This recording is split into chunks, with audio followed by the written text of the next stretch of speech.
প্রথম প্রথম যে প্রশ্নটা আপনাকে করব সেটা হচ্ছে, মমতা ব্যানার্জি এবং তার ভাইপো রাস্তায় নামছে এসআইআর এর বিরুদ্ধে, কি বলবেন? দেখুন দাদা, এসআইআর এর বিরুদ্ধে যারা রাস্তায় নামছেন, মানে এটা ইলেকশন কমিশন একটা স্বতন্ত্র বডি হিসাবে, একটা অটোনোমাস এবং একটা নিরপেক্ষ বডি হিসাবে কিন্তু এই যে এসআইআর সেটা কিন্তু হচ্ছে, মানে যেটার ফুল ফর্ম বললে স্পেশাল ইন্টেনসিভ রিভিশন, মানে ইলেকশন কমিশনের একটা প্রসেস এবং ইলেকশন কমিশন একটা অটোনোমাস বডি হিসাবে কিন্তু এই প্রক্রিয়াটা সম্পন্ন করছে। তো সেই কারণে ভারতীয় সংবিধান তাদের স্বয়ংক্রিয় সেই অধিকারটা দিয়েছে। সেই ক্ষেত্রে দাঁড়িয়ে যারা বিরোধিতা করছেন তারা অবশ্যই দেশদ্রোহী। এবং এসআইআর প্রসেসটি হলো ভোটার লিস্টের একটি সাফাই করার প্রক্রিয়া। যেমন যারা ভুয়ো অনুপ্রবেশকারী ভোটার বা যারা মৃত ভোটার, মানে ভুতুড়ে ভোটার বলা যায়, তো দেশের নাগরিক যারা নয়, তো সেই ক্ষেত্রে তারা কিভাবে আমাদের দেশের ইলেকশনে ভোটাধিকার প্রয়োগ করতে পারে। This is for the people of the মানে country, this is for the democracy itself, because to protect our democracy, where we know that democracy is of the people, for the people and by the people. So in that case, in democracy, ভোটাধিকার is a basic right. তো সেই ক্ষেত্রে দাঁড়িয়ে সেই ভোটাধিকার প্রসেসটাকে strong করার জন্য কিন্তু এই যে এসআইআর, মানে যাতে সুস্পষ্ট ভাবে আমাদের যে ভোটার তালিকাগুলো আছে এবং যে ভোটার লিস্টটা রয়েছে সেটা যাতে আমাদের সুস্পষ্ট ভাবে সেটাকে সম্পন্ন করা যায়, সেই কারণেই কিন্তু এসআইআরটি করা। এবং যারা আমাদের দেশের মানে নাগরিক নয় তাদের ক্ষেত্রে আমাদের দেশের প্রকল্প বা স্কিম সে বা সুবিধা, সেই সুবিধাটা কিভাবে নিতে পারে, কারণ আমাদের দেশে যারা হিন্দু মুসলিম তারা তো আমাদের দেশের নাগরিক। তো irrespective of any caste creed religion, Hindu বৌদ্ধ খ্রিস্টান জৈনা শিখ সকলের ক্ষেত্রেই কিন্তু এই যে অধিকারটা, সেই অধিকারটা খর্ব হচ্ছে, কারণ তারা ধরুন দেশের চাকরির সুবিধা, দেশের কোনো আবাস যোজনা প্রকল্পের সুবিধা, দেশের আমাদের সরকার মানে যেটা মনোনীত করছেন যে এই সুবিধাটা আমার দেশবাসীকে দেওয়া প্রয়োজন, সেই সুবিধাটা যে ক্ষেত্রে দেশবাসী পাবে না, ভুয়ো ভোটাররা পাবে, ভুয়ো অবৈধ অনুপ্রবেশকারীরা পাবে। আমাদের দেশ আমাদের ট্যাক্সের টাকায় চলে, তাহলে যারা অবৈধ অনুপ্রবেশকারী ভুয়ো ভোটার তাদের ট্যাক্সে যদি আজকে মানে তারা যদি আমাদের ট্যাক্সের টাকার যে বেনিফিটটা লভ্যাংশটা সেটা যদি তারা আজকের দিনে দাঁড়িয়ে পেয়ে যায়, তাহলে কিভাবে আমাদের উন্নতি, আলটিমেটলি আওয়ার আপলিফমেন্ট, মানে অ্যাজ অ্যান ইন্ডিয়ান এটা কিভাবে পসিবল, সেই জিনিসটা কি মাননীয় মমতা বন্দ্যোপাধ্যায় মহাশয় বা অভিষেক বন্দ্যোপাধ্যায় মহাশয় এটা কি তারা বুঝতে পারছেন না যে এটা কিন্তু দেশ বিরোধিতা করা। এবং এই ক্ষেত্রে দাঁড়িয়ে অনেক রকম প্রশ্ন আসছে, হিন্দু যারা ভোটার আছেন তাদের নামটা কিন্তু কাট ডাউন হয়ে যাবে, এরকম কিন্তু কোনো ব্যাপার নেই। কারণ এই ক্ষেত্রে দাঁড়িয়ে আমাদের মাননীয় রাজ্য সভাপতি মাননীয় শ্রমিক ভট্টাচার্য দাদা বলুন বা আজকের দিনে দাঁড়িয়ে আমাদের প্রতিটা নেতৃত্ব কিন্তু বলছে যে আজকে হিন্দুদের কিন্তু চিন্তার কোনো সেই জায়গাতেই নেই, যে মতুয়াদের কথা বলা হচ্ছে, তারা তাদের জন্য সিএ ক্যাম্পটা, সেই সিএ ক্যাম্পে আবেদন করে যদি বা তারা না করতে পারে নইলে পরে সামওয়ান মানে আমাদেরকে হেল্পিং হ্যান্ডটা বাড়িয়ে দিয়ে তাদের নামটা যাতে কোনোভাবেই না কাটা হয় বা তাদের দেনানদের নাগরিকত্ব কার্ডটা যাতে দেওয়া হয়। আসলে মানুষের মধ্যে সচেতনতার অভাব এটা স্বাভাবিক, এটার জন্য আমরা মানুষকে দায়ী বা দোষী করি না, এটা মনে করি আমাদেরই ফেলিওর যে আমরা মানুষকে বোঝাতে অক্ষম হয়েছি। বা দেখুন প্রতিটা মানুষ তাদের নিজের নিজের জীবন এবং জীবিকা নিয়ে ব্যস্ত থাকে, মানে একটা মানুষ প্রতিটা সাধারণ মানুষ যে সিএ মানেটা কি বা সিএ ফর্মটা ফিল আপ করে সে যে নাগরিকত্ব ফর্মটা ফিল আপ করে ফেলবে সেরকমটা নয়। তাদের জন্য কিন্তু আমাদের কেন্দ্র সরকার আমাদের ভারতীয় জনতা পার্টির তরফেও কিন্তু প্রচুর ব্যবস্থা নেওয়া হচ্ছে। কি রকম, যে বাড়ি বাড়ি গিয়ে কিন্তু সেই ফর্ম গুলোকে বিলি করা হবে এবং বাড়ি বাড়ি গিয়ে কিন্তু সেই সিএএ যে ফর্ম গুলো আছে সেই ফর্ম গুলোকে কিন্তু বাড়ি বাড়ি গিয়ে দেওয়া হবে, যাতে করে তারা ফার্দার সেই ফর্ম গুলো ফিল আপ করে তাদের নাগরিকত্ব পেতে কোনো রকম অসুবিধা না হয়। মোট কথা কোনো হিন্দুর নাম বাদ যাবে না এবং এসআইআর একটি স্বচ্ছ প্রসেস। এক্ষেত্রে ইলেকশন কমিশন মানে এসআইআর এর মাধ্যমে মৃত ভোটার, ট্রান্সফার্ড ভোটার, মানে ধরুন একজনের নাম দু জায়গায় রয়েছে, মানে ধরুন কেউ বারাসাতের ভোটার, আবার সে কলকাতাতে গিয়েও ভোট দিচ্ছে, মানে ডবল ভোট পড়ছে। মানে এই ক্ষেত্রে ছাপ্পা ভোটিং এর যে ব্যাপারটা, সেটা কিন্তু হয়ে যাচ্ছে। ভোটিংটা তো আমাদের একটা রাইটস, আমাদের সংবিধানের অনুচ্ছেদ 21 ধারা অনুযায়ী আমাদের আর্টিকেল মানে 21 যেটা বলে right to life and liberty. তাহলে রাইট টু লাইফ অ্যান্ড লিবার্টির ক্ষেত্রে বা আর্টিকেল 14ও যেখানে কমপ্লিটলি ভায়োলেট হচ্ছে, যে right to equality and equality এবং ইকুয়ালস, তাহলে ইকুয়ালিটিটা মেনটেন হচ্ছে না। কারণ একটা মানুষ ধরুন 4 জায়গায় ভোটার কার্ড করে রেখে 4 জায়গায় ভোট দিয়ে দিচ্ছে, 4 জায়গায় তার আধার কার্ড করে রাখা, তাহলে এইগুলো কিন্তু আজকে থেকে চলে যাবে। মানে এইটা আগামীকাল শুরু হওয়ার পর থেকে এই এসআইআর প্রক্রিয়াটা এটা কিন্তু চলে যাবে। প্রতিটা জায়গায় যে ছাপ্পা ভোটগুলো দিয়েছে শাসক দলের মানে লোকেরা, মানে সেটা করাতে চেয়েছে, কারণ শাসকের তো বেনিফিট হয়েছে। শাসক তো রোহিঙ্গা ভোটার, ইল্লিগাল অবৈধ অনুপ্রবেশকারী কিংবা ছাপ্পা ভোটারদের দ্বারা শাসকরা তো বেনিফিটেড হয়েছে। তো শাসক তো সেই কারণে মানুষকে মিথ্যা প্রচার অপপ্রচার, এটা বেসিক্যালি মিথ্যা অপপ্রচার। তো এই যে মৃত ভোটার বা ছাপ্পা ভোট বা 4টে জায়গায় সে গিয়ে ভোট দিচ্ছে, এই যে অপপ্রচার গুলো, সেগুলোকে এলিমিনেট করার জন্যই এসআইআর কিন্তু একটা প্রসেস। কিন্তু এই ক্ষেত্রে দাঁড়িয়ে বিরোধিতা করার কিন্তু দিদি, যেটা হচ্ছে সব থেকে বড় প্রশ্ন, যে রাজ্যে যারা বিএলও, যারা এই কাজটা করবে, তারা আতঙ্কিত। আজকেও আমরা আনন্দবাজার পত্রিকায় দেখেছি একজন মারা গেছেন। এবং শুধু তাই নয়, যেভাবে মমতা ব্যানার্জি এবং অভিষেক ব্যানার্জি রাস্তায় নামছেন এসআইআর এর বিরুদ্ধে, সেক্ষেত্রে এই বিএলওদের কারা নিরাপত্তা দেবে? কারণ পুলিশে এরা যদি ইনফর্ম করে, কোনো কারণে যদি বাধা সৃষ্টি হয়, পুলিশের কাছে যদি এরা যায়, এদেরকে পুলিশ কিন্তু কোনো রকম নিরাপত্তা দেবে না বলেই মনে করা হচ্ছে। সেক্ষেত্রে কি করবেন এনারা? দেখুন, সেই ক্ষেত্রে ইলেকশন কমিশন বা কেন্দ্রীয় বাহিনী মোতায়েন করতে হবে। একটা জিনিস দেখবেন, এই ক্ষেত্রে দাঁড়িয়ে রাজ্য সরকার তো তার দায় দায়িত্ব এড়িয়ে যেতে পারে না। এটা কিন্তু রাজ্য সরকারেরই দায়। রাজ্য সরকার যেহেতু কোনোদিনই তার দায় দায়িত্ব নেয় না, সেই ক্ষেত্রে দাঁড়িয়ে আমরা বলছি সেন্ট্রালের আমাদের যে পুলিশ ব্যবস্থা আছে বা কেন্দ্রের সরকার বা ইলেকশন কমিশন সেই ক্ষেত্রে দাঁড়িয়ে সেই ভূমিকা পালন করবে। ইলেকশন কমিশন তার কাজ কিভাবে করবে, নিরপেক্ষভাবে যাতে কাজ হয় দেশবাসীর সুরক্ষার্থে, to protect the citizen of West Bengal, wherein West Bengal is a very part and parcel of our Mahan Bharat all over India. তো ভারতবাসীর যে সুরক্ষার ব্যাপারটা, সেই জায়গাটা দেখার জন্য ইলেকশন কমিশন সেই মর্মে কিভাবে শান্তি শৃঙ্খলা বজায় রাখবে, একটা লোকেরও যাতে ক্ষতি না হয়, প্রাণ যাতে না যায়, পিসফুলি যাতে করে এই যে এসআইআর এর যে প্রসেসটা, সেই প্রসেসটা যাতে ড্র করা যায় এবং আলটিমেটলি সেটাকে ইমপ্লিমেন্টেশনের মাধ্যমে সাকসেসফুল করা যায়, সেই সমস্ত ব্যবস্থাটাই কিন্তু আজকের মানে ইলেকশন কমিশন করবে। কেন্দ্র সরকার সবসময় দায়িত্ব নেওয়ার জন্যই বসে আছে। কেন্দ্র সরকার তার দায়িত্ব থেকে এক পা পিছু হটেনি, হটবেও না ভবিষ্যতে। তবে রাজ্য যেন এই ক্ষেত্রে দাঁড়িয়ে দাঙ্গা লাগিয়ে দেওয়ার যদি চেষ্টা করে, পিস অ্যান্ড ট্রাঙ্কুইলিটি যেখানে মেনটেন করার কথা বা আনলফুল অ্যাসেম্বলি যেখানে ড্র হচ্ছে, সেই ক্ষেত্রে দাঁড়িয়ে কিন্তু পুলিশের একটা বিরাট ভূমিকা থাকে। সেই বিরাট ভূমিকা যদি পুলিশ আজকে মাননীয়ার চাপে পড়ে সেই ডিউটিটা ডিসচার্জ করতে কোনোভাবে অক্ষম হন বা না পারেন, সেই ক্ষেত্রে দাঁড়িয়ে আমাদের সেন্ট্রাল গভর্নমেন্ট সেই ক্ষেত্রে তার ডিউটি যেটা আছে, সেন্ট্রালের যেটা পাওয়ার এবং আমাদের ইলেকশন কমিশন একজন অটোনমাস বডি, তার যেটা কর্তব্য সেটা তারা ডেফিনেটলি যথাযথ পালন করবে এবং এই এসআইআর কে সাকসেসফুল করে তুলবে।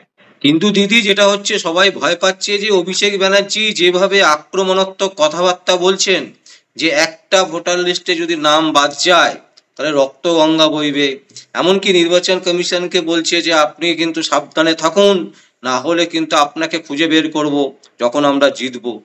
এই সমস্ত কথাবার্তার পর ধরে রাখার জন্য ভালো তো আমাদের কথা হচ্ছে, যদি উনি জিতে আসবেন, জিতে আসতে পারেন, গণতান্ত্রিক একটা প্রসেস, ভোটের প্রসেস একটা গণতান্ত্রিক প্রসেস। ভারতীয় জনতা পার্টি দিনে দিনে অনেকটা সিট দখল করেছে, অনেকটা ভালো ফল লাভ করেছে, আস্তে আস্তে গ্র্যাজুয়ালি একদিন ভারতীয় জনতা পার্টি অ্যাকোয়ার করবে। পশ্চিমবঙ্গকে। কিন্তু কথা হচ্ছে উনি যদি মনে করেন যে শান্তিপূর্ণভাবে ভোটের মাধ্যমে উনি অ্যাকোয়ার করবেন আবার নতুন করে ক্ষমতা, তাতে তো কারোর কোনো বাধা নেই। আমরা তো বলছি না কাউকে, গণতান্ত্রিক একটা প্রসেসের মাধ্যমে সে যে দলই ক্ষমতায় আসুক না কেন, তা আমরা সবসময় মানুষের ডিসিশনকে মাথা পেতেই নেব। আমরা কোনো মতেই বলছি না যে আমরা দাঙ্গা লাগাবো, কিন্তু এই যে একটা আইনি প্রসেস করার জন্য একজন সরকারি অফিসারকে যদি বাধা দেওয়া হয়, দ্যাট ফলস আন্ডার আইপিসি এবং ভারতীয় ন্যায় সংহিতার আন্ডারে সেটা কিন্তু একটা ক্রাইম। তাহলে আপনি একজন সরকারি গভর্নমেন্ট গেজেটেড র্যাঙ্কের অফিসারকে কি তার ডিউটি ডিসচার্জ করতে বাধা দিতে পারেন, বা সে নিরপেক্ষভাবে neutrally when election commission discharges its duty, then can someone resist or restrain that particular someone so that he cannot actually discharge his duties properly according to the mandate of election commission of India and according to the mandates of the other laws also, wherein আমাদের ভারতবর্ষের যে আইন, সেই আইনটা কিন্তু itself কিন্তু বলে দেয় যে যেই ক্ষেত্রে দাঁড়িয়ে আপনি উল্লঙ্ঘন করেন আইন আপনি নিজের হাতে। অভিষেক বন্দ্যোপাধ্যায় একটা পদে রয়েছে, আজকে মাননীয় সিএম তিনি আজকে কিন্তু একটা কনস্টিটিউশনাল একটা পোস্ট হোল্ড করছেন সংবিধানের নামে শপথ করে। তাহলে এই ইলেকশন কমিশনও কিন্তু আজকে সংবিধানের বাইরে নয়, এসআইআর যে প্রক্রিয়াটা সেটাও কিন্তু আজকে অসাংবিধানিক নয়, সংবিধানের বাইরে নয়। তারা যদি আজকে মনে করেন যে অবৈধ ভোটার এবং অবৈধ অনুপ্রবেশকারী রোহিঙ্গা এগুলোকে আমরা ভরে রেখে তারা আজকে ভোটটাকে কবজা করবেন, জিতবেন, সেটা কেন? তাদের যদি কনফিডেন্সটা সেই লেভেলেরই থাকে, then why not this confidence actually falls upon in the at the proper stage? I mean যদি আজকে প্রপারলি এসআইআরটা হয়, সেই ক্ষেত্রে দাঁড়িয়ে যদি ক্ষমতায়নটা দেখানো যায়, যদি মানুষ প্রপারলি অবৈধ ভোটার এবং অনুপ্রবেশকারী অ্যালং উইথ মৃত ভোটার বা ছাপ্পা ভোট এই জায়গাগুলো আজকে যদি স্যাক ডাউন হয়ে গিয়ে যদি আলটিমেটলি যদি প্রপার ওয়েতে আমাদের ভোটাধিকারটা আমাদের করানো যায়, মানুষের অধিকারটাকে পুনরুদ্ধার করানো যায়, সেই ক্ষেত্রে দাঁড়িয়ে তো মাননীয় বা আমাদের অভিষেক বন্দ্যোপাধ্যায় মহাশয়ের কোনো আপত্তি থাকার কথা আলটিমেটলি কিন্তু নয়, কারণ এটা পুরোপুরি একটা আইনের প্রসেস। এবং ভারতীয় জনতা পার্টি কাউকে মেরে দেবো, কেটে দেবো, রক্তগঙ্গা বইবে এই ধরনের কোনো শব্দ অসাংবিধানিক প্রয়োগ কিন্তু করে না। এই ধরনের শব্দ যদি প্রয়োগ করে থাকে, সেটা হ্যাঁ মাননীয় অভিষেক বন্দ্যোপাধ্যায় মহাশয় এই ধরনের শব্দ যদি প্রয়োগ করেন তাহলে গণতন্ত্রের এটা কিন্তু একটা লজ্জা বলা যায়। এবং দ্বিতীয়ত যদি একটা লোকের নামও বাদ যায়, একটা জিনিস জানবেন, এই ক্ষেত্রে এই প্রসেসের মধ্যে আপনি আমরা গণতন্ত্রের সকলেই কিন্তু একটা ছোট ছোট অর্গান, তো আমরা সকলেই কিন্তু জড়িয়ে। যদি কারোর নাম সত্যি বাদ যায়, যদি কেউ ডিজার্ভ করেন বাদ যাওয়া নাম, মানে যদি সত্যি কেউ অবৈধ অনুপ্রবেশকারী হয়ে থাকেন, যদি সে আমার আজকে দেশের সিকিউরিটিকে ব্যাহত করেন, আজকে একটা জিনিস জানবেন, আমরা এই নীতিতে বিশ্বাস করি যে আমাদের কাছে দল আগে কিন্তু মানুষ আগে নয়, ব্যক্তি আগে নয়, আপনি আগে নই, ব্যক্তির আগে আমাদের কাছে দলের থেকেও বড় আমাদের কাছে দেশ। তাই দেশের সুরক্ষা কিন্তু আমাদের কাছে প্রথম এবং ফরমোস্ট প্রায়োরিটি। দেশের সুরক্ষার জন্য আমরা জিতে এলাম কি জিততে পারলাম না, আমাদের কিছু পপুলারিটি কমালাম, এটা কিন্তু ইম্পর্টেন্ট নয়। আমাদের কাছে মানুষের সুরক্ষা, মানুষের ন্যায় নীতি, আমরা চাই সঠিকভাবে ভোটটা হোক, আমরা চাই সঠিকভাবে মানুষের বিচারটা পাক। আমরা এলাম কি, দেখুন সরকার কোনোদিনই কোনো সরকার পাওয়ারে পার্মানেন্টলি থাকে না, কখনো না কখনো অন্য সরকার পাওয়ারে ছিল, আজকে কোনো না কোনো সরকার পাওয়ারে আছে, আগামী দিনে কোনো না কোনো সরকার পাওয়ারে থাকবে। This is called democratic rights. Democracy, again I will reiterate, democracy is of the people, for the people and by the people.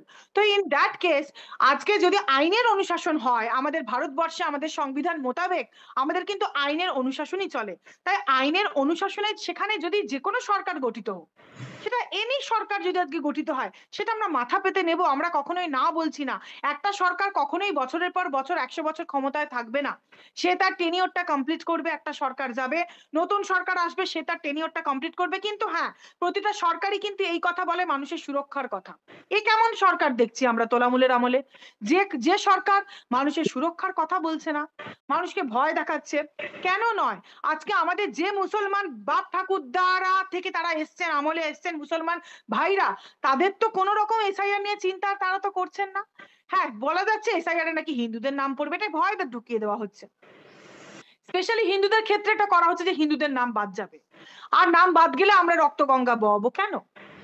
যদি কারোর নাম বাদ যায় তাহলে সিএ আছে, প্রপার ভাবে সেই সিএ ফর্মটা যখন ফিল আপ করা হবে, বা এই যে 2003-এ সিটিজেনশিপ মানে অ্যাক্ট যেটা অ্যামেন্ড হয়ে সিএ হলো 2019-এ হলো, যার মাধ্যমে কিন্তু প্রতিবেশী দেশের অত্যাচারিত সংখ্যালঘুরা নির্দিষ্ট ক্রাইটেরিয়ার ভিত্তিতে ভারতীয় নাগরিক হতে পারবেন। প্রপার প্রসেসের মাধ্যমে অবশ্যই সেটাকে অ্যাপ্লাই করে প্রপার প্রসেসটাকে এক্সস্ট করতে হবে। তো this is on pure humanitarian ground এবং মানবতার গ্রাউন্ডে, এবং কমেন্ডেবল একটা act passed by our Indian parliament, যেটা বর্তমানে আমাদের কেন্দ্রের বিজেপি সরকার করেছেন। এবং 2002-এর যে ভোটার লিস্টে যাদের নাম আছে তাদের তো কোনো চিন্তার ব্যাপার নেই এসআইআর নিয়ে। হ্যাঁ, আপনাদের জন্মপত্রিকা এবং সংশ্লিষ্ট আরো কিছু মানে বার্থ সার্টিফিকেট হোক বা আপনার শিক্ষাগত মানে আপ টু মানে যেটা আপার গ্রেডের যেটা শিক্ষাগত যোগ্যতা, সেটা মাধ্যমিক, উচ্চ মাধ্যমিক, graduate, post graduate, PhD, whatever, মানে it will vary depending upon the individuals. তো সেইটা অবৈধ অনুপ্রবেশকারী যারা, তো তারা হিন্দু বা মুসলিম, তাদের ভয় থাকবে। এটা তো কোনো কাস্ট রাজনীতি হচ্ছে না। This is not any caste politics, this is about very integral part and parcel of our democracy, of our security of Bharat, because we want to live in a free country where we live with no fear. If I speak up about our Tegar Rabindranath Thakur, that where the head is held high, so our head will always be held high, because আমরা মাথা উঁচু করে বাঁচতে চাই। আমরা কোনোদিন কারোর ভয়ে, একটা অবৈধ নাগরিক, একটা অবৈধ অনুপ্রবেশকারী যে আমাকে এসে ভয় দেখায় বা মাথায় বন্দুকটা ঠেকিয়ে আমাকে মারতে চায়, সেটা আমরা চাই না। আমরা চাই যে অবৈধ অনুপ্রবেশকারী তারা যদি আমাদের দেশটার জন্য, যারা ডিজার্ভ করে না দেশের মধ্যে থাকাটা, তারা যদি দেশটা ছেড়ে দেয়, ইন দ্যাট কেস আমরা শান্তিতে ভোটটা দিতে পারি, আমরা বাঁচতে পারি। যারা ক্রিমিনাল, যারা মানে যারা এক কথা বলতে ধরুন টেররিস্ট, তারা তো বিভিন্ন বর্ডার দিয়ে, গুজরাট বলুন, বেঙ্গল বলুন, বর্ডার থেকে তো আজকে চলে এসছে। তো তাদের জন্য ভারত কেন সিম্প্যাথেটিক হবে? ভারত তো কোনো ধর্মশালা নয়। আপনি বলুন, আপনি যদি আজকে দাদা, আপনি যদি আজকে একটা অন্য বাংলাদেশে গিয়ে আপনি নাগরিকত্ব পাবেন? আপনি কি আজকে যে কোনো একটা মুসলিম কান্ট্রি বলুন, যেখানে মুসলিম বেস্ট কান্ট্রি, মানে আমি বলতে চাইছি যেখানে মেজরিটি হচ্ছে মুসলিম ফলো করে রিলিজিয়ন, পাবেন? আমাদের ভারতবর্ষ কিন্তু হিন্দু মুসলমানের ডিফারেন্স করে না। ভারতবর্ষ মহান, ভারতবর্ষ কিন্তু সকলের, সবার জন্য। তো সেই মহান ভারতবর্ষ যেহেতু সকলের, সেই ক্ষেত্রে দাঁড়িয়ে কিন্তু আজকে ভারতবর্ষে এই সুন্দর আইনটা বা সেই সিস্টেমটা বা সেই প্রসেসটা কিন্তু করেছে, যাতে করে প্রতিটা ধর্ম সুস্থভাবে বাঁচতে পারে। ধর্ম বা জাত ভিত্তিতে কিন্তু ভারতবর্ষ কোনো রাজনৈতিক মহল তৈরি করেনি, কোনোদিন করবেও না। সেই জন্যই কিন্তু ভারতবর্ষের মানুষের অধিকার থাকে সরকারটাকে বদলানোর। সেই জন্যই কিন্তু একটা সরকার 5 বছর, 10 বছর, 15 বছর টেনিওরের পরে নতুন সরকার গঠিত হয়। This is beauty of democracy. তাহলে এই যে ডেমোক্রেসির যে বিউটিটা, সেটা যে বা যারা কেড়ে নিতে চাইছে তাদেরকে বয়কট করতে হবে। এটা আমাদেরকে বুঝতে হবে যে সেটা ডেমোক্রেসি এই কথা বলে না, কারোর মুখ বন্ধ করার কথা ডেমোক্রেসি বলে না। ডেমোক্রেসি যেটা বলে মানুষের অধিকার সুরক্ষিত করার কথা। তাই এসআইআর নিয়ে ভয় পাওয়ার তো কোনো কারণ নেই, জল্পনারও তো কোনো কারণ নেই। যদি ভয় থাকে সেই ক্ষেত্রে আমাদের সচেতনতা বাড়াতে হবে। যদি আমাদের ক্ষেত্রে কোনো রকম ভয় থাকে, সেই ক্ষেত্রে দাঁড়িয়ে আমাদের সচেতনতা বাড়ানো ছাড়া তো আমাদের এই ক্ষেত্রে কোনো উপায় নেই। এবং সচেতনতা বাড়ানোর পাশাপাশি আমাদেরকে এই যে ক্যাম্পগুলো, মানে এই যে ধরুন সিএ ফর্ম দেওয়া বা এসআইআর এর জন্য যা যা সংশ্লিষ্ট যে ডকুমেন্টস গুলো লাগবে, সেগুলোর ব্যাপারে মানুষকে অবগত করতে হবে। কোনো হিন্দুর নাম বাদ যাবে না।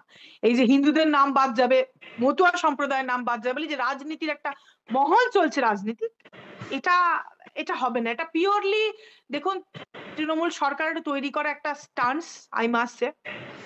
দেখা যাক, মানুষ দেখা যাক, প্রসেস তো শুরু হবে, সময় অবশ্যই কথা বলবে, মানুষের মানুষ যাতে কোঅপারেশন করে, এটাই আমি মানুষকে রিকোয়েস্ট করব। একদম দাদা, একদম একদম দিদি, অসংখ্য অসংখ্য ধন্যবাদ। আমরা পরে আবার যোগাযোগ করব। ভালো থাকবেন, সুস্থ থাকবেন। জয় হিন্দ, জয় হিন্দ।